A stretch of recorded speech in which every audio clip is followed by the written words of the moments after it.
I'm Anna Waldstein, and I'm a lecturer in medical anthropology and ethnobotany here in the School of Anthropology and Conservation at the University of Kent. And I convene our undergraduate BSc degree in medical anthropology, and I also supervise various postgraduate students of all sorts. And as a medical anthropologist and ethnobotanist, I was kind of brought here because in my previous work, I looked at the use of medicinal plants and herbal medicines. It happened to be amongst Mexican migrants, and particularly migrant women. And when I came here, I was still interested in those sorts of things, but I also started becoming interested in other things, and I won't go into how this came about, but developed an interest in habits and lifestyles and addictions, and that was around the same time that Axel also came to the university. Axel Klein here, who we'll be hearing from in a bit.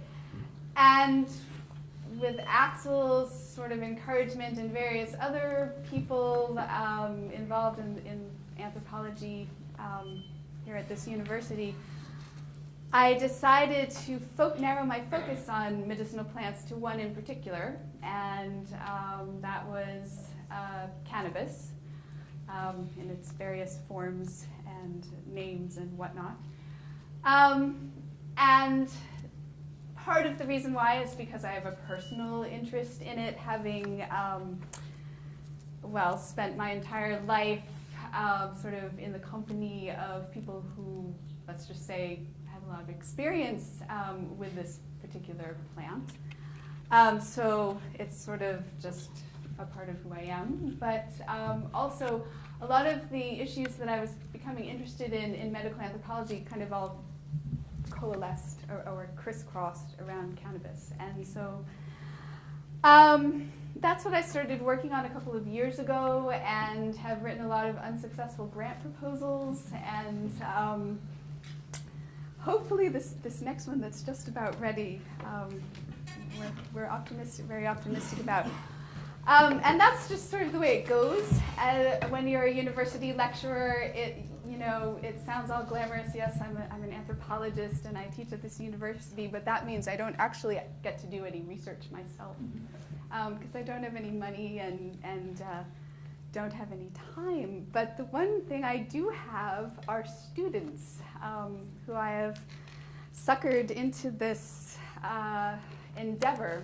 And so I'm just going to stop talking right now and turn it over to them to tell you more about the work that's been going on related to medical marijuana. We're first going to hear from Dave King, who many of you will probably recognize as one of the main accomplices involved in bringing everyone here this weekend. But he's also a star medical anthropology student, and he's going to tell you about his lovely project.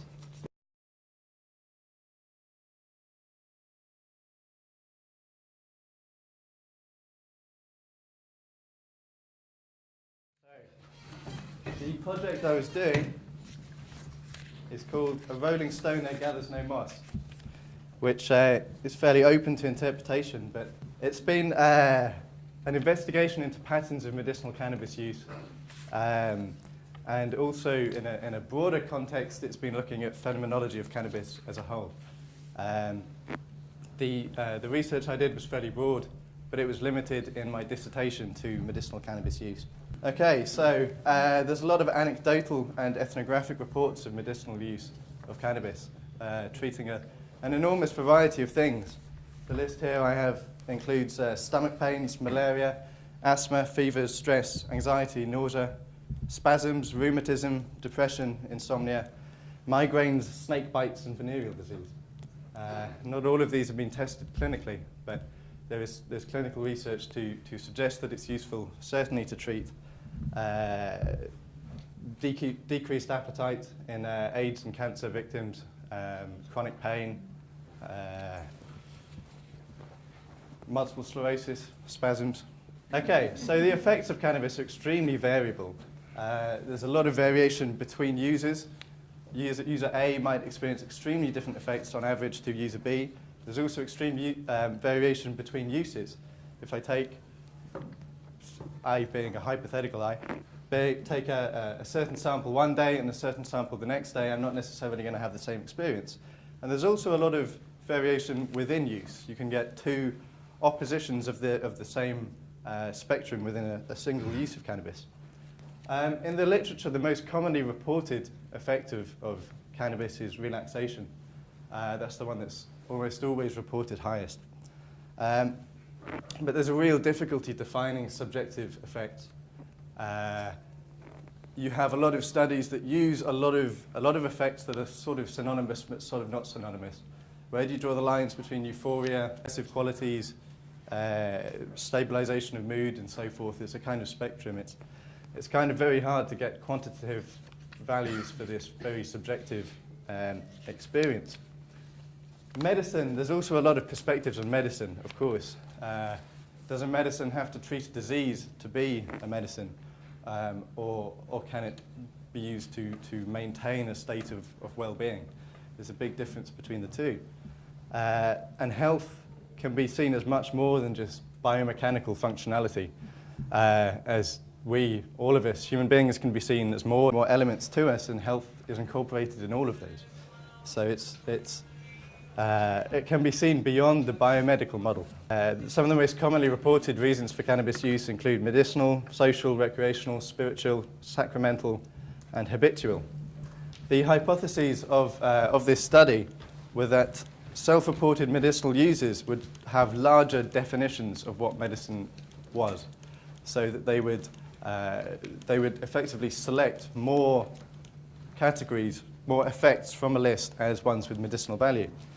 Also, that medicinal users may be more or less likely than non-medicinal users to report addiction. There'll be positive correlations between reported addiction and addiction symptom values, which was to say that there were 4 different categories of addiction symptoms, addiction being another extremely hard thing to define, which were tolerance, dependence, withdrawals, and cravings. So I was looking to see if how strong the correlations were in respect one described oneself as being addicted to the substance. Whether or not there were correlations between self-reported medicinal use and self-reported addiction with patterns of use. How often the drug is used, how frequently, the quantity it's smoked, how long the user has been smoking for, and also to see if addiction was correlated with medicinal use. The survey itself covered much more than this, but the dissertation and this presentation is specifically on that. So we started off interviewing a few cannabis users and used that data to perform an extremely extensive survey, which was, in retrospect, a fairly bad idea. It was so broad that 40% of our participants dropped out after the first page. But that was actually a little bit of a problem. On the 5th page, we had a question talking about long-term effects on concentration, but 40% of them had dropped out by that point. So there's something for future study. We had 128 incomplete responses, 78 of them complete. We took all of the commonly reported effects and split them into 4 categories: physical, behavioral, psychological, and perceptual. There's a lot of sort of merging between the two, especially between behavioral and psychological. But the idea was that psychological effects were ones that were perceived only by the user, and the behavioral ones were effects that were manifest to observers. The survey looked at patterns of use, acute effects, chronic effects, medicinal value of effects, and desirability of effects. The results. Some great graphs up here, and they corroborate my data and instill a feeling of you're all extremely impressed right now at the incredible layout and design of these. But medicinal users tend to report significantly higher percentages of total behavioral, psychological, and perceptual effects as ones with medicinal value. I.e., if you're a medicinal user, you're going to choose much more effects as ones with medicinal value. There was no significant difference in the physical group. People, whether or not you're a medicinal user or not a medicinal user, you're likely to select the same number. This is probably due to it being the physical effects that are most popularized in the media for being the ones with medicinal value, pain relief and nausea reduction, stuff like that. Another graph, this has got the top 10 most commonly reported medicinal effects. I'll just read them out. Pain relief, relaxation, nausea reduction, hunger, euphoria, sleepiness, connection to other people, empathy, increased productivity, and introspection. So you've got quite a mix there, and there is huge variety between medicinal users and non-medicinal users as to which of these would be selected. Medicinal users are significantly less likely than non-medicinal users to report being addicted. Medicinal users and addicted users are also both more likely to be daily users. There were, in fact, a lot of similarities between the addicted group and the medicinal group. And if you have a hypothetical long-term user of cannabis who's been using cannabis every day for 10 years, and they notice that they feel worse when they stop using it, it can be interpreted in two ways. One, that they're experiencing withdrawal symptoms and are thus addicted to the drug, or two, that they need the drug to maintain a state of well-being, and so it's medicinal use. However, there was a major difference between the two, that being that addicted users report significantly higher average symptom values than non-addicted users, but if you're a medicinal user, you're going to report a much lower level of those. This is kind of open to interpretation because tolerance, withdrawals, dependence, and cravings were never defined, and fairly open to interpretation. There was a almost significant at 5.5%, relationship between medicinal use and long-term use, significant relationship between medicinal use and higher numbers of medicinal effects. There's a significant relationship between long-term use and higher number of medicinal effects. So we can see a sort of a gradual increase here. So over time, some cannabis users may become more aware of the medicinal effects of cannabis, and thus long-term users report more effects as being medicinal. It may be that they change their self-reported reasons for use and become medicinal users. They may start off as social users, and then as they become more acquainted with the drug and realize what the effects are and how it interacts with their body, change their definitions of medicine and become more likely to see it as medicinal use. Lots of limitations of this, different interpretations of meaning, especially within phenomenology, addiction symptoms, and there is, as I say, a lot of overlap between effect categories. Further research can look at variability of effects in much more detail. That was part of the study, but not something that I ended up analyzing. Correlations with frequency and strength of effects with patterns of use. So are people who experience effects A, B, and C more likely to fit into particular pattern of use categories? Also, much more research is needed into the reasons for variation, especially within strains, which not much research has gone into. And of course, the dropout rate of 40% was a bit of a limitation. I'm going to tie the rest up because the rest is all graphical. Is that Okay. As a researcher, I research a plant called Salvia divinorum. Talk about that on Sunday, among other things. But over the last 10 years, with training in anthropology, my second degree, I have been collecting ethnographic data about cannabis use. This is a decade worth of data. There's no way I can show it to you in 5 minutes, but I'm going to try. Oh yeah, that's me. My collection of letters after my name. So cannabis is global use, and whether you believe that it's increasing or it's always been there and now people are actually reporting use, it's big and it's getting bigger. It's hard to believe the facts that come out because the UN makes these big studies and these grand sweeping statements. But I've lived and researched in 4 countries that I'm going to talk to. The first country is Canada. It's my home. It's where I grew up, so I've got a pretty good set of data there. Spent a lot of time in the Netherlands since I moved to Europe. Fantastic country. We'll talk a bit more about that. And then the UK, obviously, I was a student here. So and I lived here for 3 years. And then I've just recently moved to Australia, which was an interesting sort of wrap up to all of this because it starts to cross-tabulate some really interesting things. So ethnography of marijuana in Canada starts with British Columbia. Since 1970s, British Columbia has become the production spot for marijuana in North America, outstripping the Mexicans by the mid-70s.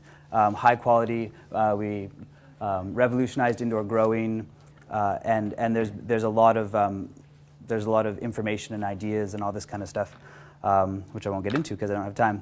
Vancouver, this is nicely called Vansterdam. Vancouver acts as a sort of a cultural epicenter, which is another part of my research, but we won't talk about that right now. Now we go to the Netherlands. The Netherlands is a fantastic place. Again, since the 1970s, they decided to reform their illicit drug laws and make soft drugs decriminalized and clamp down on hard drugs. They have one of the lowest rates of use of marijuana among youth in Europe. Pretty significant because you can walk into any shop, and well, not any shop, but shops all over the place and buy it. They also have an aging heroin use, or their heroin population is aging, so it means that these policies work because they don't have new people starting to use heroin. It's a coffee shop. The economics of marijuana in the Netherlands is also another fascinating avenue of research. A small shop like this, well, this is part of a big chain, but if it wasn't part of a big chain, just a regular shop, they net about 1 million euros in profit a year. So pretty significant because they pay taxes on that. Now, preaching to the converted, right? Everybody at least knows a little bit about marijuana culture in the UK.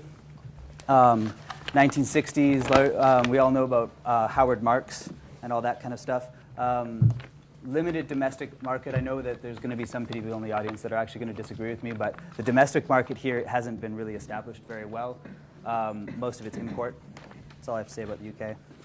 Oh, no epicenter in the UK, strangely enough, although Brighton has been voted for that.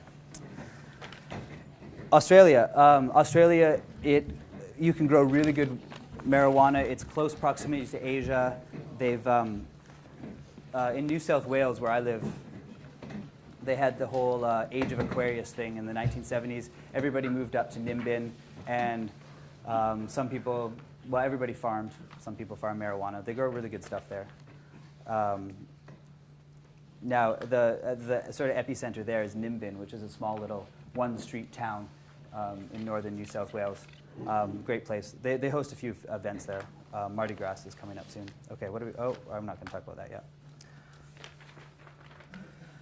So each of these countries have different ways of interpreting the UN Convention on Drugs. Canada and the Netherlands have decided to appreciate personal freedoms a little bit more. So in the Netherlands, it's decriminalized small amounts you can buy, sell, possess, trade. In Canada, under 30 grams is a summary conviction, so you can still have small amounts. The police are going to hassle you, but not as much as the UK and Australia, which is on the other side of the spectrum, paternalistic states, and they come down quite heavy on marijuana use.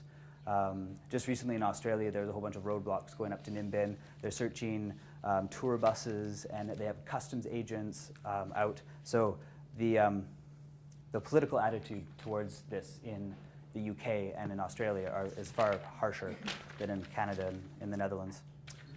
So now we're on to medicinal cannabis. This is what we're here to talk about, and it's interesting because the correlation between how the government treats this plant and the attitudes and the ability for sick people to get medicine, there's a lot of correlation between that. So in Canada, it's been on the books for over a decade. You can get prescriptions to medical marijuana. There's a government supply, be it a not very good one, but you can get legal marijuana from the government, and then there's a whole bunch of legislative structure set up so you can grow it for yourself, you can have somebody grow it, so the access for patients to the medicine is there. The Netherlands, it's a lot easier to do.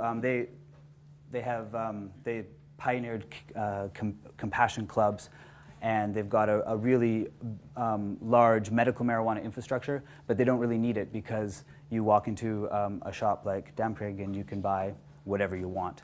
So the medical marijuana in the Netherlands focuses a lot on counseling and prescribing the right thing. So in the UK, we've just recently set precedent in the UK. It's still not legislated, it's still not on the books. Supply of medicinal marijuana is virtually unattainable. There's one guy in London that does it, but there's a lot of work to be done. But it's not as bad as Australia, because Australia, there's nothing. No precedent, no legal right to use medicine, or to use cannabis for medicine. So that's the continuum. And then my last little thing that I was working on, I'll finish off with this. This is my quality versus cost. So I'll just talk you through this. I'm sorry, I hope I'm not insulting too many people, but the quality of the cannabis in the UK, especially when you're talking about wanting to use it for medicine, it's not usable for medicine. It's not good enough. Now, I'm talking in big, broad strokes. I'm not talking about specific cases, but as a general rule, it's not. The Netherlands, I've got it high on the quality and the cost, but it's high on the quality because you know what you get. You can go into those stores and you get your gram of specific cannabis, so you can strength, amount to take. You can look at the quality of the weed and you know it, and you can go back and get the same type of medicine again and again and again. Canada and Australia, the cost is fairly comparable, paying a little less in Australia than in Canada, but both qualities are quite high. The only difference is that you buy bag X from dealer Y.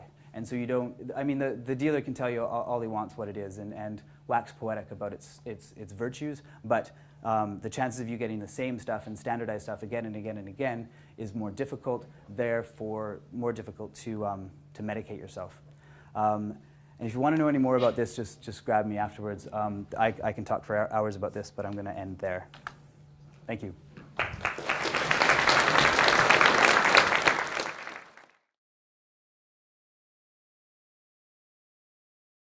Hi, my name is Reika Komoromi, and I am an old-fashioned kind of woman, so I have paper. I'm not going to project. I did my MSc here in 2009 in ethnobotany, and Anna Waldstein was one of my lecturers. And today I am here to speak more as a student to students of this university. And also to convey my experience of what it's like to study here and how you can progress from here and what path you choose. So I did my MSc in Cameroon in a village, and I did it on the transmission of ethnobotanical knowledge in a village between women and men, and also different ages of women and different ages of men. And what I was looking at was how does knowledge of plants change between generations? What is it affected by? How do people pass on this knowledge? It was an amazing experience. And when I came back, I was contemplating for a while if I should continue with this work.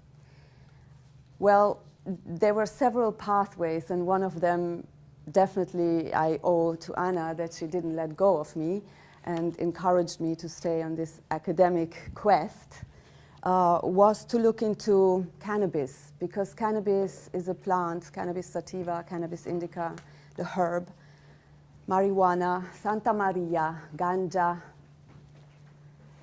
and all these other names that other cultures have, daga. And I felt very drawn to the knowledge that is being transmitted by this plant. But I knew that I don't know enough about it. Then I met Aima Brak. And Aima Brak introduced me to Ras Bingi Naya Congo, who taught me that to know the truth is to live the truth. So I thought there's one thing I really don't know much about, and that is, how do Rasta women view ganja, the herb? What is their relationship with it? How do they transmit their knowledge of this plant to their children? And because I was interested in that as a woman, I decided to write a PhD proposal with Anna as my supervisor and Axel Klein as my co-supervisor. And this PhD proposal is basically about health and well-being from the point of view of Rasta women, and the ethnomedicinal knowledge transmission, as well as gender relations surrounding the cultivation, the therapeutic use, and the distribution of cannabis sativa among Rastafari women in Jamaica and the London diaspora. So my idea was to look at diaspora as something that is a space where people are maybe forced to be. It might not be their true home. It is one of the things that I'm interested in, what is considered to be the home. And within that home, you have your way of life. And with that way of life, I mean the foods you eat, the plants you use to medicate with, the way you breathe, the way you talk, the way you pass on knowledge to your children. So as an ethnobotanist, of course, the herb cannabis was one of these plants in the pharmacopoeia of Rasta people that jumped out at me as a very special plant, as a very holy plant, as something that is not just used only for medicine, although it has all these medicinal uses that were mentioned by everybody here, but also as a reverential plant, as a plant that you commune with in some ways. And because I don't really know how that is happening in the women, I would like to find out. So this is what I'm going to hopefully do my PhD on. And in 3 years, if you're interested, what the women were ready and willing to tell me and what I was allowed to live, so I know the truth about it, I will share that with you. Thank you.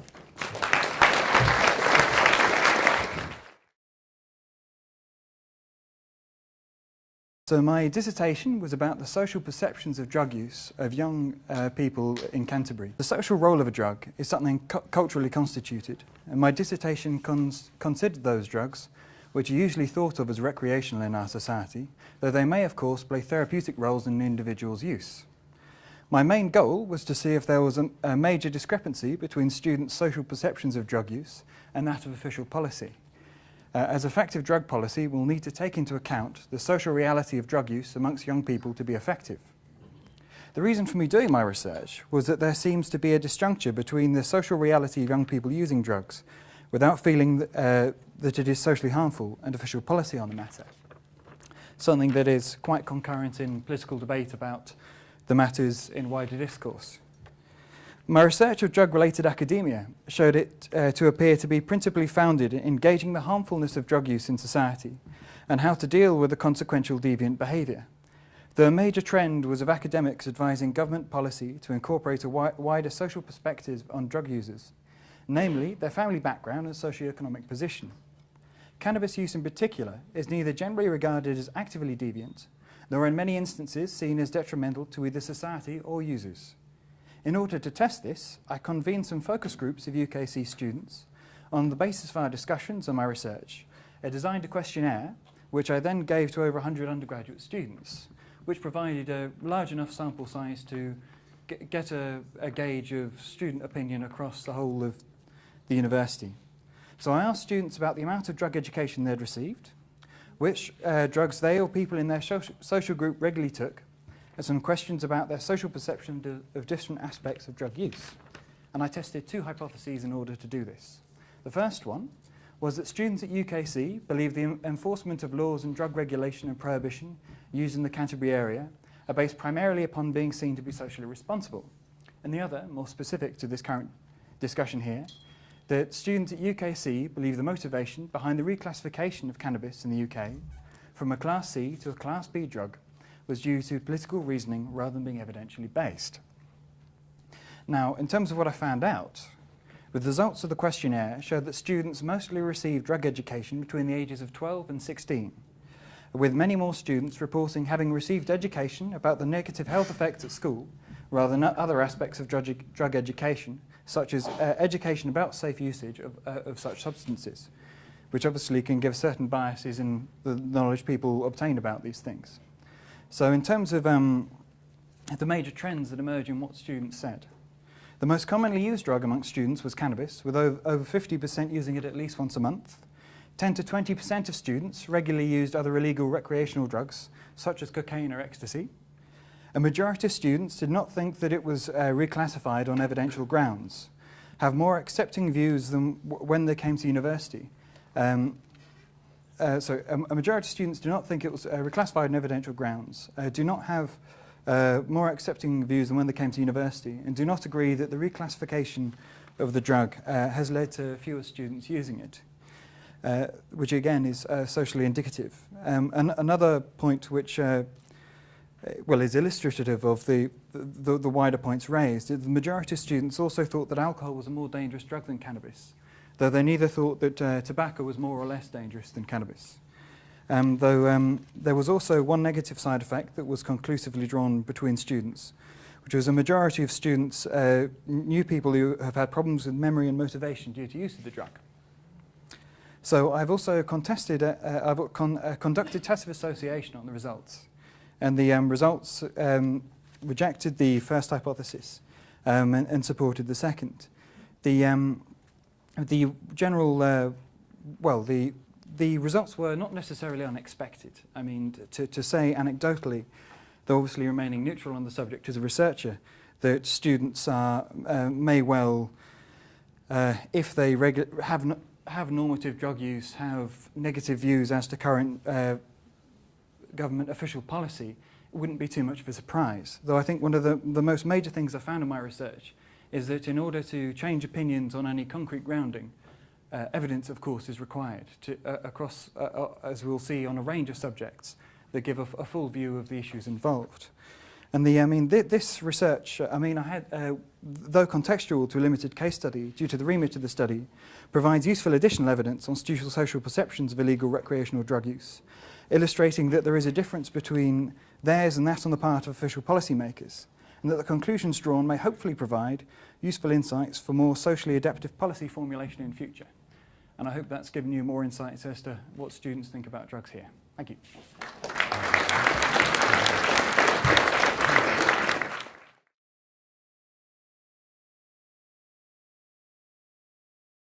I'm a social anthropologist. I've been working at Kent for a while. I'm currently on loan to the SSP, SSR. But I've done a lot of work for the European Commission on areas of drug policy. And the title that I'm given when I work for the European Commission is that of expert. And I like that. I'm an expert on drugs. I don't know how you get there. I got into drugs by accident, but I suppose now we raise a whole new generation of people who start off being experts in drugs. I think it's great. I was working on drug policy in the Caribbean within the wider context of International Development Cooperation. And this is a really interesting context, because if you look back at the history of drug legislation in the Caribbean, drugs were first criminalized in Jamaica in the 1920s. And since then, it has never really had an independent, sovereign policy-making process. It has always been either in the colonial context, adopting legislation that was first made by the colonial mother country, as it was called then, or since then, since independence, by determination of the International Drug Policy Conventions, 1961, 71, and 1988, which are enforced not by the UN cannot do that, but what in the Caribbean is often called Big Brother, which is the United States that applies conditionalities to things like development cooperation or landing rights of national airlines if these drug control conventions are not adopted into national legislation.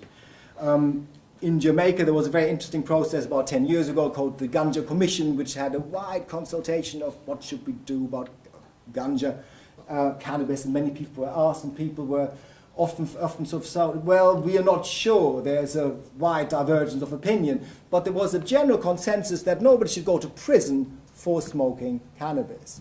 So the conclusion they drew is what we should do in Jamaica is depenalize it, depenalize personal possession. And they even, on the very eve that this report was published, the American ambassador warned the the Prime Minister of Jamaica of the consequences, and since then the report has been shelved.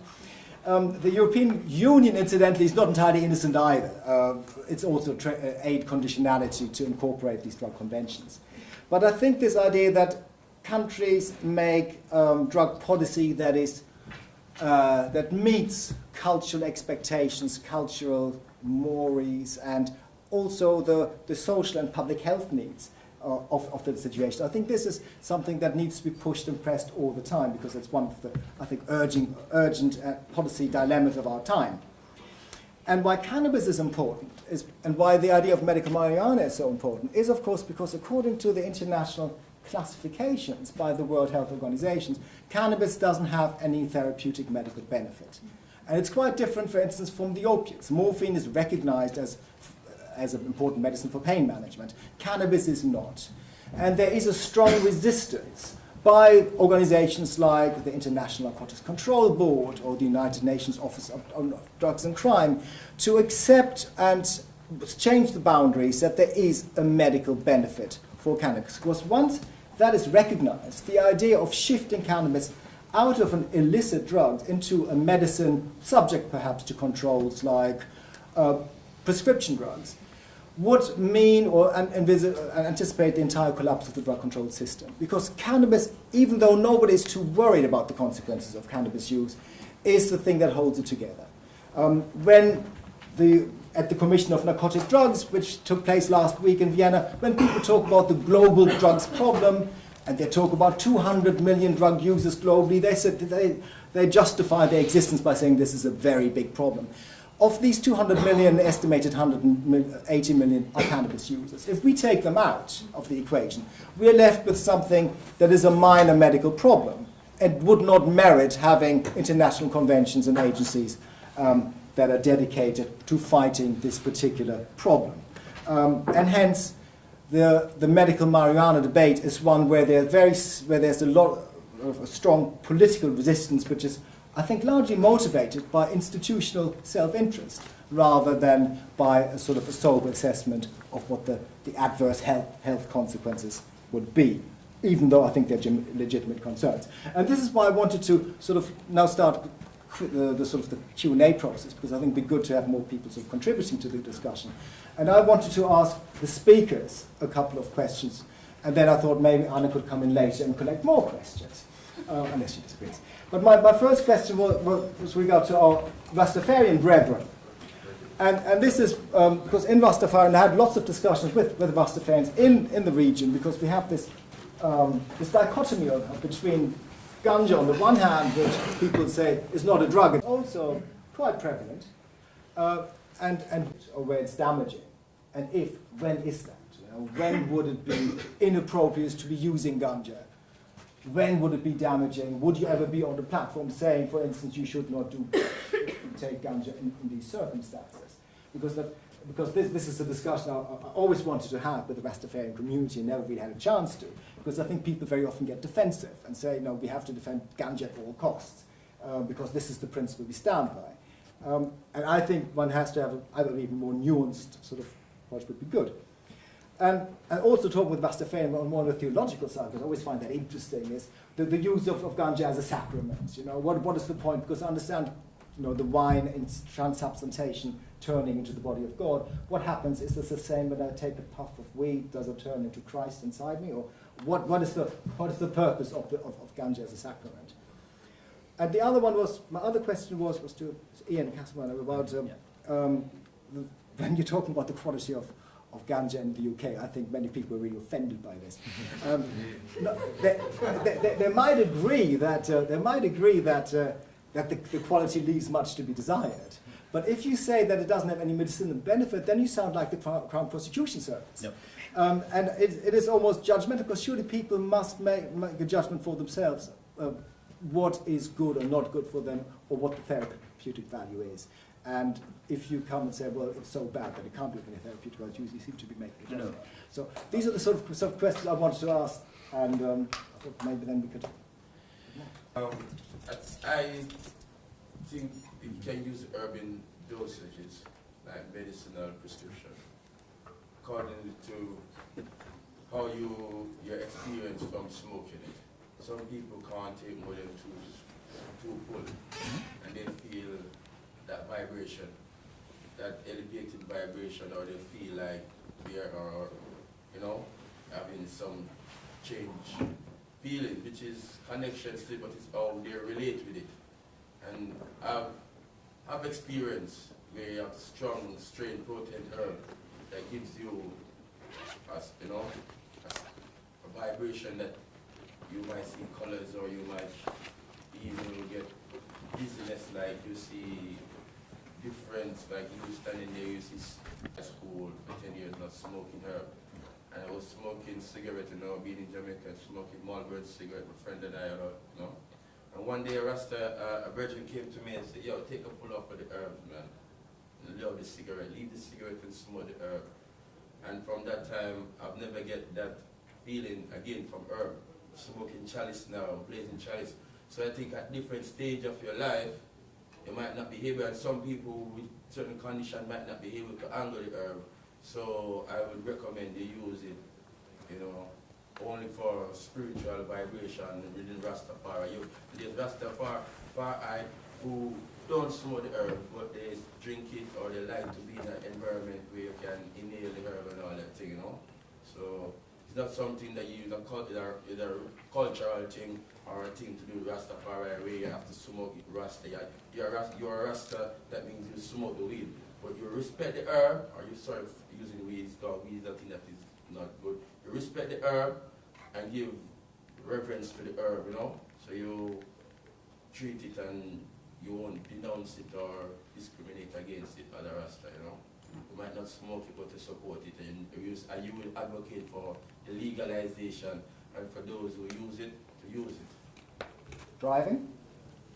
Smoking, I smoke, I've never had any driving condition. I said, when I did get that feeling, it was, you know, I think it was, I was young and I wasn't ready for it, and it was too strong for me, you know. I was in the field, and I was smoking and inhaling and everything at the time. No, but you think people driving under the influence, you think that should be okay? Is that okay for Yeah, people? man, driving. The meditation. Well, what it is, you might have to refresh me on the question again, but yeah, you know, you see herbs, the main thing, cause you talk about medicinal purposes, but I don't need to get this thing clear. You understand? Man can cure, man can heal, you know, but the Almighty cure. You see me? And most of these sickness and things them start from your spirituality. There's certain things wrong with your heavens. Even the Chinese herbalists will tell you that. See? So herbs is a thing, is a spiritual tool that cause many physical healings and things like that. So you never give me this the first time. See, sometimes you see that's what I say, if you don't listen carefully you will miss the message where herbs come to bring. You see me? Because you will miss giving the mic reach and you catch something where you're not going to catch, but you're not going to catch the right thing. So you have to listen very carefully, understand and realize a oneness, you know? The herbs is a spiritual thing. So obviously, certain people, it must be under the management of a culture we understand it. You know, because, for example, you could have someone who's a deep thinker, he born in a certain way and him think a certain way, him smoke the herbs, and him start, you know, as you say, and then, you know, you can term him schizo and this and all kind of thing, but it's because, you know, herbs wasn't for him, it's not for everyone, because firstly, it's a spiritual thing, so especially smoking it as a meditative tool. And what it is, sacrament is a joke word, because what happens is, yeah, you relate it, if you immediately relate it to the blood and the wine, it's not that. For example, yoga and these things, herbs is like a meditative tool. And everyone's if you ever heard about, ecstatic, what do you call it, ecstatic trance, you know? Because trance is where you communicate with your spirit. That's the middle point between consciousness and your subconscious. That's where you have to be when you want to communicate with your higher self. And remember, the main goal in life is to know yourself. So you have to spend time somewhere. If you don't smoke herbs, the objective is, you know, to know yourself. That's why we do the little breathing thing earlier, because it regulates your heavens to your higher self. Because when you stop yourself, you're a bit, and You see, trance is simple. Like, for example, it's like when you lower your breath below, say, 7.5 breaths per minute. You know, and say smoking it does slow your breath down. Not only that, it takes you into a state of trance, which is a very powerful state of trance that you can program yourself to, you know, to whatever, you know. You know what you do in trance is basically communicate to the higher self. So it's in a way, it's not a sacrament. It's more like a meditative, you know, tool. And what happens is there's a balance with the chalice. You have the fire, you have the water, you have the divinity. You know, more time you have to have a balance around. You have to eat food, you have to drink water. So anything you have to do certain time when you bring together a balance around you or a feng shui, it also create more vibes. That's why when people they're around with herbs, them communicate more better. You know, it's a spiritual thing. And it heal you, because it make you feel nice, make you dance, make you, you know, Bob Marley, lively up yourself, you know, give you a good people reason, and everything bless. You see me? Did I miss anything, sir?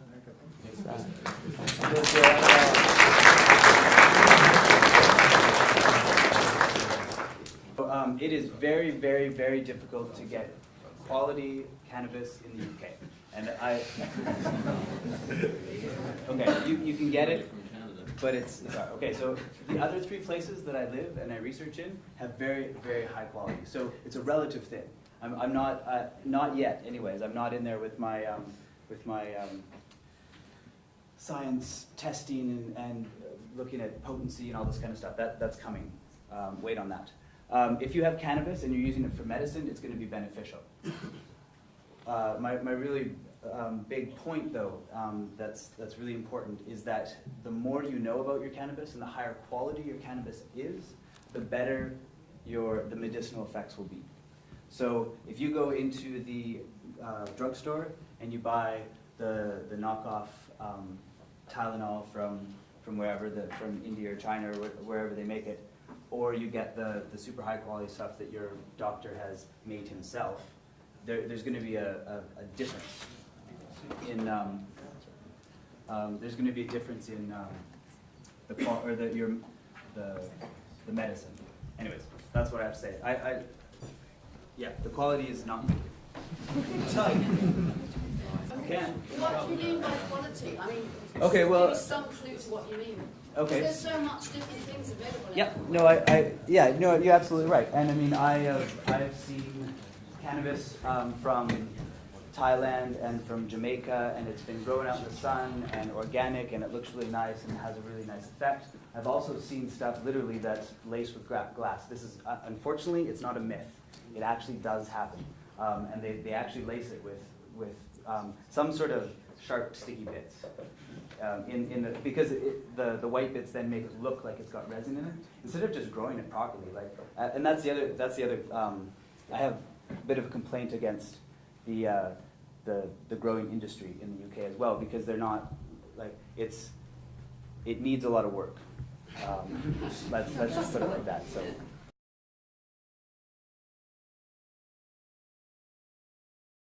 Okay, well, I am an emeritus professor, associate professor at Harvard Medical School. I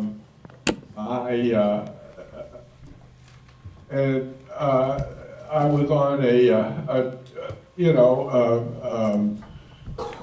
a track, an academic track at the medical school. And I was doing quite well until something happened in 1967. And it goes like this. I was working on my book on schizophrenia at that time, and I had 2 co-authors. I was a senior author, and one of them was going to be as late as 2 months. So I called Williams and Williams and told them we'd be late by 2 months, and then I found myself with 2 months in which I had some time which I hadn't scheduled. And I decided, because I was concerned about how young people in the 60s were using this terribly dangerous drug, marijuana, that I would go into the Count May Library, the Harvard Medical School Library, and find the scientific basis for this prohibition. Much to my amazement, I discovered that I had been brainwashed, like just about every other citizen in this country. Marijuana, while it is certainly not harmless, the totality of its psychopharmacological properties are not nearly as harmful as the way we treated it as a society, or treated the people who possessed it or used it or sold it or what have you as a society. At that time, we were arresting about 300,000. This was 1967. 300,000 Americans, mostly young people, 89% for mere possession every year. Now, just to skip ahead a little bit, in the United States, our annual arrest number is up to almost 900,000. Again, about 90% of them for possession. Well, my object was, originally had been to publish this. Whoops, I've lost. I trust you. Somebody turned off the lights. Yeah, I can You change it. I was just- disappeared. There you are.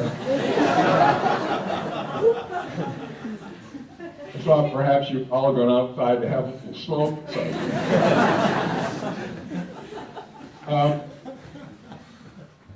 Where was I? There you go again. Well, maybe I should keep talking anyways and expect that you'll be here and there.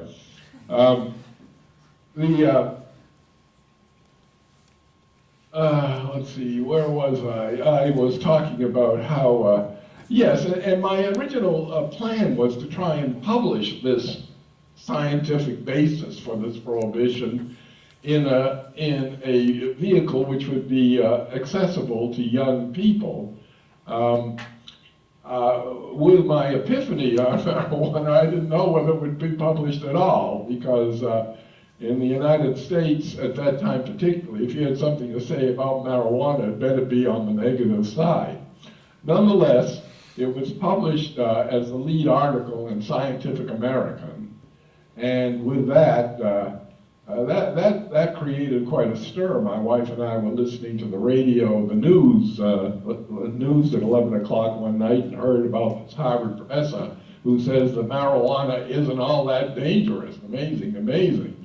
And with that, a number of publishers asked me to do a book. I was persuaded by Harvard to write a book for them. I hadn't planned to originally, but I decided to do it for several reasons. One, because I had been fascinated by my excursion into the library, not just because it struck me as a terribly interesting drug and something I wanted to know more about, not just academically, but perhaps even personally. And two, my son that very year in July had been, my oldest son had been diagnosed as having acute lymphocytic leukemia. And during the time I was preparing the article, which was eventually published in Scientific American, it was clear that there was nothing else in my work that interested him ever, but that was interesting to him. So I made a deal with Harvard University Press that they could get manuscript to me by a certain deadline, I would do it, and they agreed to do that. If they would get the book published by a certain, if I could get the manuscript in by a certain time, and I did. It was dedicated to Danny, and they got it to me right in time. Now, ever since then, I've been, I went back into the library. I couldn't afford all the time I had before then, but over the course of the next 2.5 years, I wrote the book, Marijuana Reconsidered, and it was it was a big success as a university book, as university books go, and it was reprinted by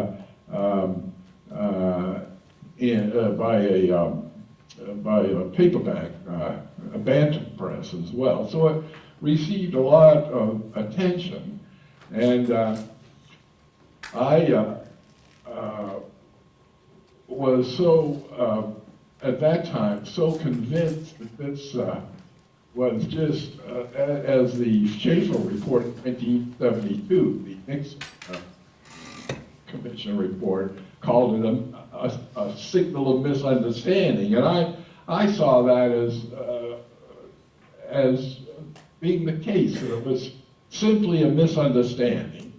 And that once it was understood what this was all about, the prohibition would be gone within 10 years. Now, my closest friend at that time was Carl Sagan. I don't know if you may have heard of him. And he and I would read each other's manuscripts before publication and criticize them. He read Map 1 and considered it. He said, Lester, this is terrific, but there's one problem here. You made a big mistake in the last chapter. I said, what's that? He said, you think it's going to take 10 years for the prohibition to be gone? It'll be gone within 2 years. Well, here we are, 40 years later, and the prohibition stands. Although I do feel that at this time we are on the cusp of that prohibition. That I think the walls are coming down, and it may even happen that in my lifetime I might see the loss of this great, this awful prohibition, which has been responsible for so much suffering to the 20 million Americans in my country. And I know you have experienced the same in England. 20 million people have been arrested since I started to write on this.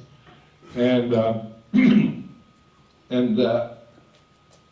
the suffering that has been caused in the last decade and a half in depriving people who need it as a medicine to be able to have it. Now, of course, as you may know, 15 states in the United States and the District of Columbia have now made it legally possible to use marijuana as a medicine. But some of them, like New Jersey, might just as well have the restrictions are so severe. I think people are just going to get it on the street the way it's going, as they have been, unless they can change that. And several other states that can be said about. I think people who, there's a great demand in other legislatures are now working on it in other states. I think a lot of the people have been impressed by what happened in California or in Colorado, the states which allow more people to use it as medicine, not quite as strict about what it should be used for. And they are so worried they've made it so restrictive that I'm afraid it isn't going to work unless they make some accommodation to that. In 1990, I should also tell you, as part of my background, my son had to have chemotherapy, obviously, and towards the last couple of years of that, he was getting chemotherapeutics which led to severe nausea and vomiting. I mean, it's a kind of nausea that, from my understanding, you can almost feel it in your toenails. It's awful. And these people often have anticipatory anxiety about that. They'll go into a store and see somebody on their treatment team and begin to feel nausea. It was an awful business. And then I had the experience of having dinner with the new chief of oncology at Harvard, and he had read Marijuana Reconsidered as a chapter on medicine. And of course, at that time, it was all, it referred exclusively to the 19th, very early 20th century Western use of cannabis indica. People didn't know about smoking it then, and so because it's not water soluble, it was put in an alcoholic solution, and a doctor would prescribe 2 or 3 minims of cannabis indica, might be Tilden solution or some other generic formulation of it. And but he, in reading that, noticed that it seemed to be useful in the treatment of nausea. And so he posed a question to me at that dinner. He had been seeing a 17-year-old boy. He was brought from Houston. He had been seeing a 17-year-old boy who was suffering from leukemia, who, when he got his chemotherapy, really put up a hell of a fight, and they were sure he was going to drop out. And then one day, Dr. Fry recounts, he came into the treatment room, hopped up on the gurney without any protest at all. They couldn't believe it. He got his chemotherapeutic, got off the gurney, waved goodbye to the treatment team, and off he went. And they were dumbfounded. That was so out of character with his experiences before. And the next time, the exact same thing happened. So Dr. Fry asked him, Jimmy or whatever his name, how come you have these last 2 times been so, acquiescent in your acceptance of the chemotherapy as compared to your previous experience? And he told them that he had sat out in his car in the parking lot for about 20 minutes before he came into the hospital and smoked a joint, and that's what did it.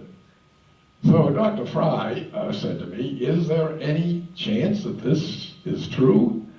And I said, well, of course, there were no cancer chemotherapeutics at that time, but it is true that it's a powerful anti-nauseant, apparently. Now, my wife driving home that evening said to me, Lester, should we get some marijuana for Danny for his next treatment? And I'm ashamed to tell you this. I said, no, it's illegal, and I just don't think we should do it. I don't want to jeopardize the well-being of the people in the hospital who are taking care of Danny. And well, I thought that was the end of it. But 2 weeks later, when he had his next treatment, Betsy would drive him in from Wellesley, and I'd meet them in the treatment room. My medical school is right next to the Children's Hospital. And every time before when I'd met them, the anxiety on Danny's face was reflected on Betsy's face, and soon reflected on mine, I'm sure. But this time, it was very strange. They were laughing and joking, and I thought, is there a joke on this? So I asked them, and Betsy fessed up that she had, on the way in, she had driven up to Wellesley High School parking lot, and get her a small amount of marijuana. Once Mark had opened, he was absolutely surprised that Mrs. Grinch would want marijuana. He came back in about 10 or 15 minutes. They took a little bit of marijuana, and Danny smoked the parking lot before he came in. Now this time I called the team, the head of the team that was taking care of him, and I explained, I called Dr. Fry, and I explained to him, I wasn't going to stand in his way anymore. In fact, I was going to aim to vet this. This was remarkable. He got off the gurney, he asked his mother, he was usually so sick that right away, he asked his mother where, could we stop at the sub sandwich, the sub shop? We stopped up in the sun. He did. Instead of going, he would hitherto go to bed with a big bucket at the side of his bed, and he was probably not vomiting after a couple of hours. He had dry heaves and stayed there for about 8 hours. This time he said, hey, I want to go back to school. I want to go to school. And he did, and let me tell you, from that time on, he never had any difficulty with the nausea and vomiting. It was such a relief to him. And needless to say, to its parents, who found it very difficult to see him go through this, that was a real boon. I called Dr. Fry and said, Emil, we really have to do a study on this. It's not right that this should be out there and nobody knows about it. The government wouldn't allow Emil Fry, Dr. Fry, to use smoked marijuana. He had to use capsules of marijuana, and it couldn't be done in children. It had to be done in adults. But the first paper published on that was published in the New England Journal of Medicine. I think it was about 74 or 75 on the use on its use as an anti-nausea. But I started thinking at that time, I've got to find some time to get into the whole area of its usefulness as a medicine, and that's when I published the book, Medicine.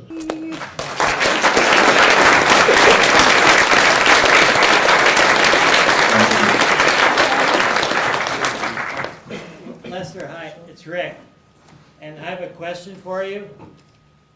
What do you think Is that Rick Doblin? Yeah. You're very blurry, but I recognize the voice. My question is, why do you think you and Carl Sagan were wrong with your estimates back then, and what do you think is different now? Well, we might not have been so very wrong because during the Carter administration, I believe I would have been less wrong than Carl Sagan. Way off the Carter.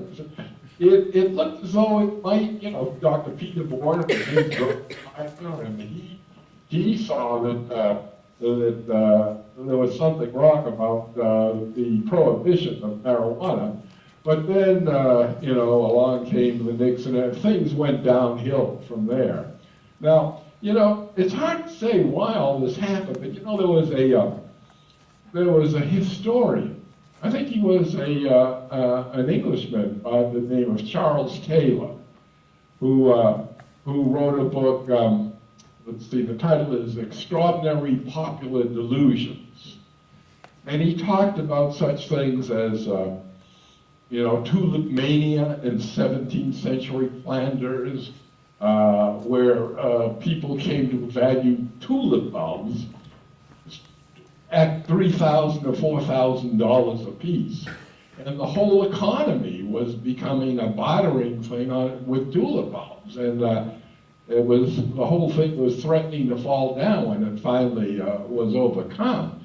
But that was a widespread, extraordinary public delusion. And then he talks about everything from the witch hunts, the Malleus Maleficarum, inspired witch hunts and so forth, how people get involved in these. And I think he never offered much explanation about how tulip mania came about, but I think that the future historian, future Taylor, will see what I call cannabinophobia as a great public delusion that seems to be, just as other ones were in the past, seems to be impermeable to data. It's like it's a sacred text. Marijuana is harmful. My government still makes that very clear. Marijuana is harmful. Marijuana has no medical use. So the government's going to be the last one, I think, to come to its senses. But it's certainly very powerful. But I'll tell you, I don't tend to understand. I know how it all began when Harry Anslinger became the first commissioner, the drug. What was then it's a predecessor by 2 or 3 of the drug enforcement agencies. I forget the name of but it was to fight drugs. And he saw his friend Bert he saw his friend Ed Boop getting a lot of money because fight the communist threat. And so he started to promote marijuana as a big boogeyman. And in fact, the film Reefer Madness, which I hope some of you have seen, it's very popular now, as a satirical film. But at that time, for those of you who've seen it, that was the staple of marijuana. One who took it would be capable of all sorts of heinous crimes, all sorts of violence, anti-socialism, and excessive. I think a lot of us have seen it, and I think we've got some other questions, but thanks. Okay, well, I'll stop. We might get some more, but we got another one here. Okay, just a couple of things. My understanding is that the prohibition of hemp came about as a result of DuPont Nylon having developed nylon and realizing that it was no competition for hemp. They had to make all of the products connected with I think he's gone temporarily. I'm here. Oh, of course, it's just this. Someone, I think Axel was comparing. I'm sure we're going to interrupt it. You said something about nylon stockings. Could I have that?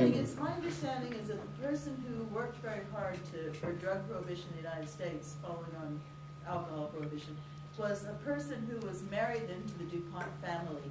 And the DuPont was at that time developing synthetics, developing nylon in particular, and they saw hemp as the biggest competitor to nylon. They wanted to get rid of hemp. They could easily classify it as a drug and make it illegal. The second point I wanted to make had a reference to, someone referred to earlier to cannabis and cocaine. As cannabis was a herb and cocaine obviously is produced in a laboratory, but the actual comparison is to the coca plant. And the coca plant has medicinal properties. I have used it for altitude sickness. It more or less works. It's very common in Peru. Everyone uses it. So I think that many of these things which are made in laboratories as a sort of purified version do have a natural origin. Oh yeah, of course. I mean, that's the case for most of the drugs, pharmaceutical drugs that we take. Well, let me comment on that briefly.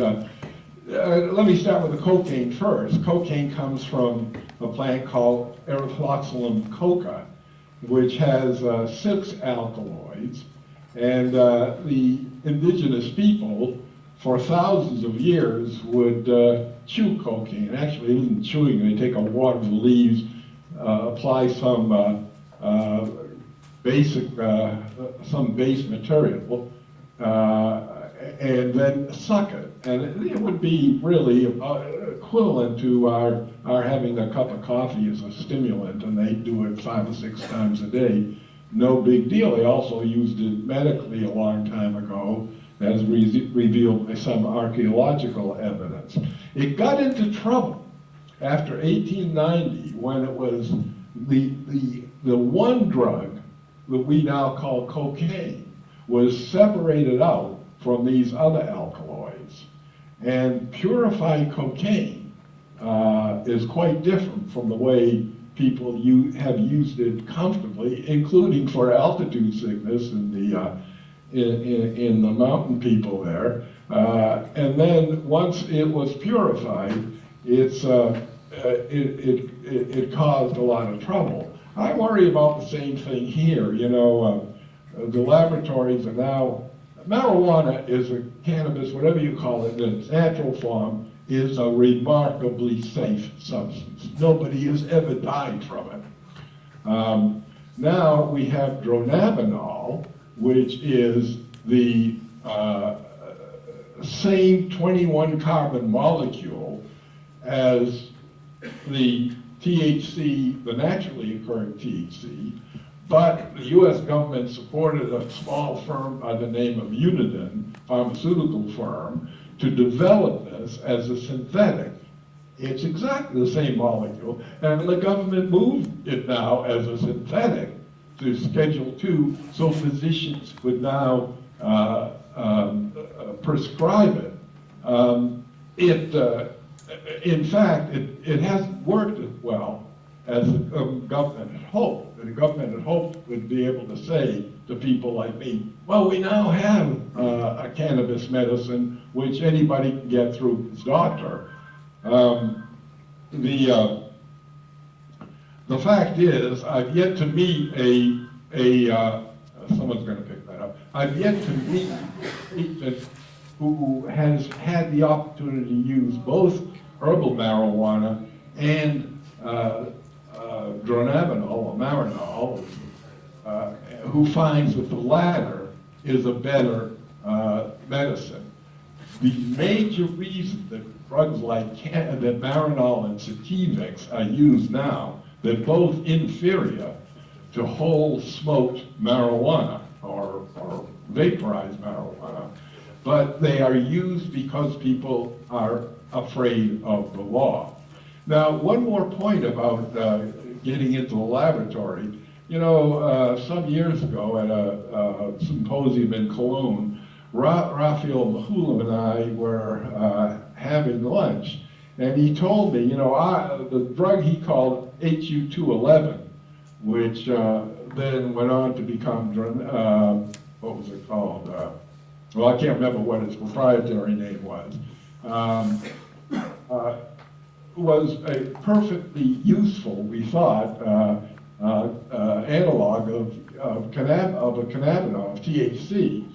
But the one that they synthesized, HU210, which was synthesized just before HU211, he tells me they think has a potency of about 500 times THC. Now, when you get a THC that's 5 times a cannabinoid or analog that is 500 times as potent as THC, I would wonder if we're going to be in the same situation that we got ourselves into when this German man in the late 19th century isolated cocaine. All right. Did I answer your question? Yeah, that's great. Does anyone else have a question? Okay. Marijuana doesn't always act as anti-nausea. When marijuana is taken with ayahuasca, for instance, as happens in some ayahuasca ceremonies, people feels often this brings about a bout of vomiting, after which people feel much better. But nevertheless, it does seem to be brought about by the actual smoking of marijuana. Well, I have to disagree with that because ayahuasca, the reason I've never taken it myself, because I've been very curious about it, but it leads to powerful vomiting without any assistance from any other drug. It's a price you have to pay. Not all. I have an ayahuasca. Now, brain tumours Cannabis what? Reduced the flow of blood to brain tumours and consequently limited their size and progression. Brain tumours are killing more people under 40 than any other type of cancer, at least in this country, and I believe also in yours. They're also the #1 cause of death in children, apart from accidents. Do you have any advice from your years of experience on how to go about lobbying for research to be opened up, research which has already been done, to be legitimised? Well, the work of Guzman, excuse me, did I interrupt something? No. The work of Guzman and his colleagues in Spain have certainly shown that marijuana can reduce the size of some tumors. It can, and other things that are very useful in the treatment of cancer. For some cancers, it interrupts angiogenesis. A tumor needs new blood supply to spread and so forth.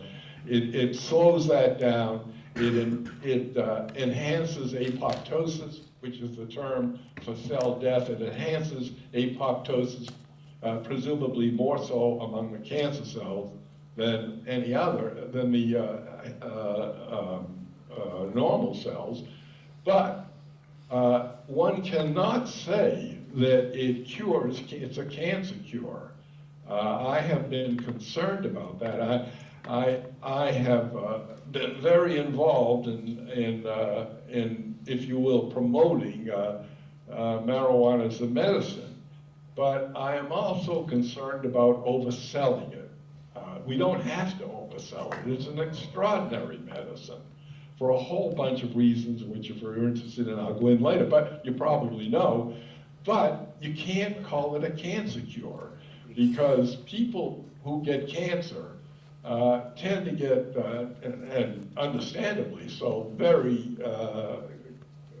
upset, and they begin to look for all sorts of, like poor Bob Marley, he went off to Switzerland and died in a quack clinic there because he felt that his cancer couldn't be cured by allopathic medicine, and probably it couldn't have, but he might have lived longer had he taken advantage of what could have been done. So and there was recently a woman in British Columbia with a malignant melanoma who was determined to show the world that cannabis, marijuana would cure her, and she died a few months ago. So I think that people who have cancer, I think two things. One, we should pursue this research on cannabis and cancer at full speed ahead. Now, when you say cancer, mind, we're talking about a whole bunch of different syndromes, different pathologies, different biochemistries, and so forth. So there never will be a cure for cancer, but there will be cures. There are for some now. There will be cures for some cancers, and in the meantime, marijuana is very useful in the treatment of people with cancer, not just for the reasons I mentioned about what it may do directly to the tumor, but for reasons of its being an anti-nauseant in a lot of people who have cancer, not just with chemotherapy and cancer, that it helps with appetite, that it helps with sleep, that it helps to keep weight on, and so forth and so on. It's a very useful drug in cancer, but at this time, in this year, we cannot say it's a cancer cure.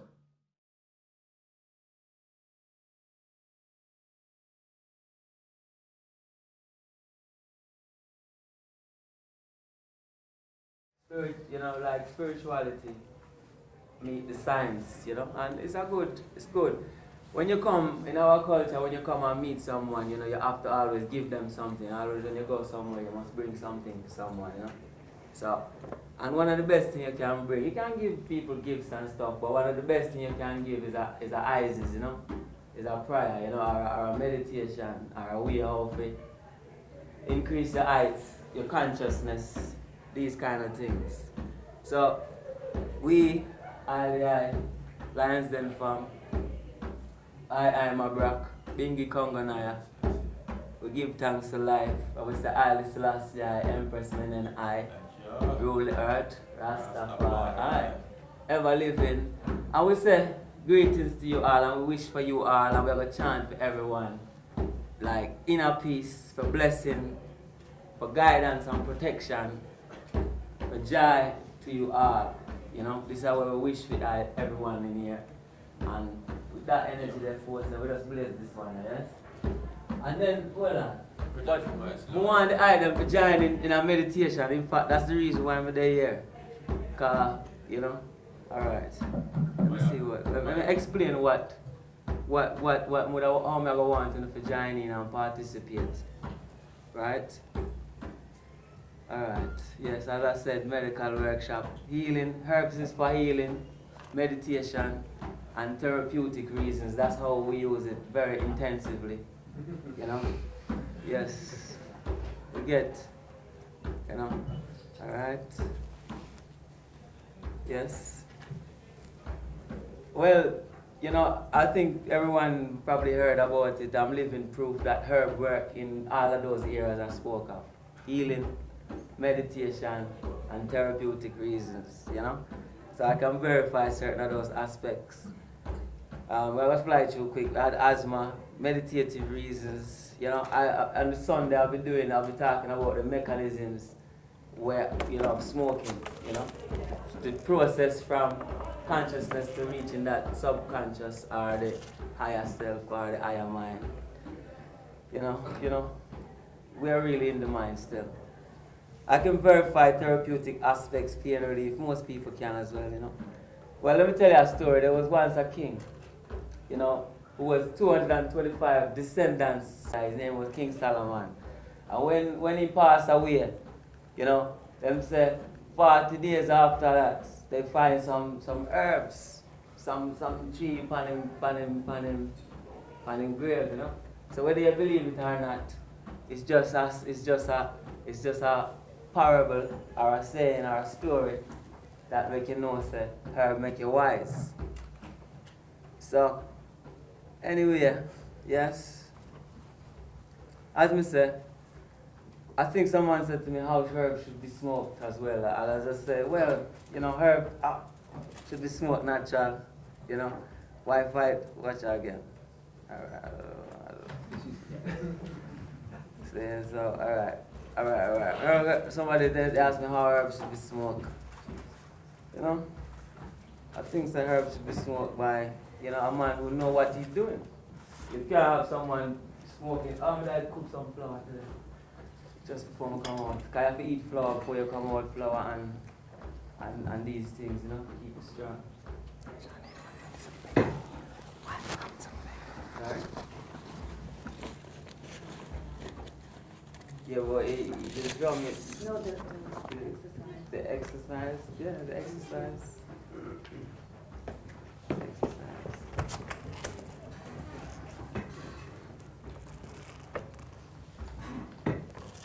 Calibration. It was gonna be really quick still. Apologies. Alright, exercise. Boom. If it stay right, that's what I wanted to stay.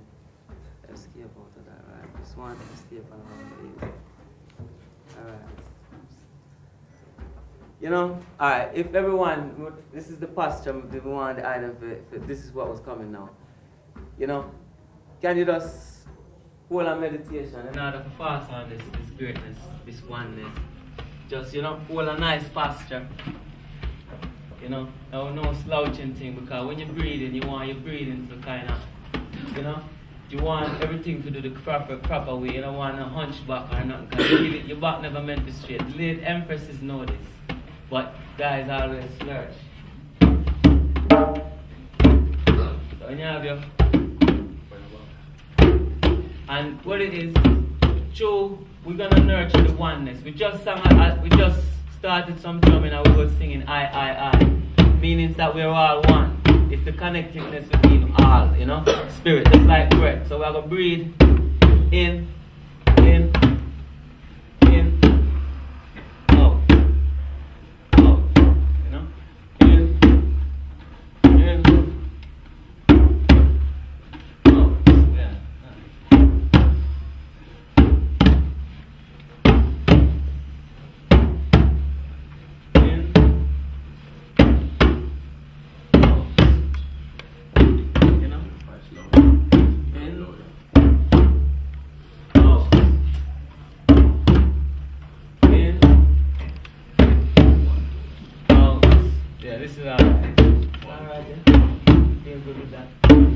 Everyone feel good with that? Comfortable with that breathing? That's not hard. Is it hard? Is that difficult? I know one not try. You want a bit more harder because the more breath you take in, you know. Breath is like spirit. So the more, if you advance a bit, we can step it up a little bit, you know. Because we are big people here. We don't want to act like babies. You want to go a bit more? You can go in. 2.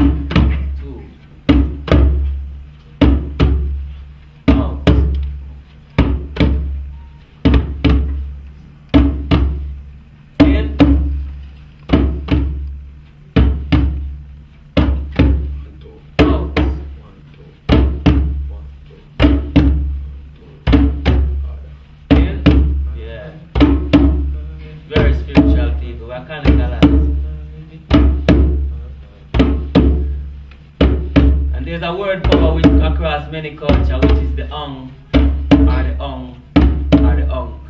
It's still the same. If you look at that scale, you can chant that word power sound in your mind, you know. It's for your life, you know. You're indwelling in divinity, you know. Your higher senses, you know. So keep the breathing going.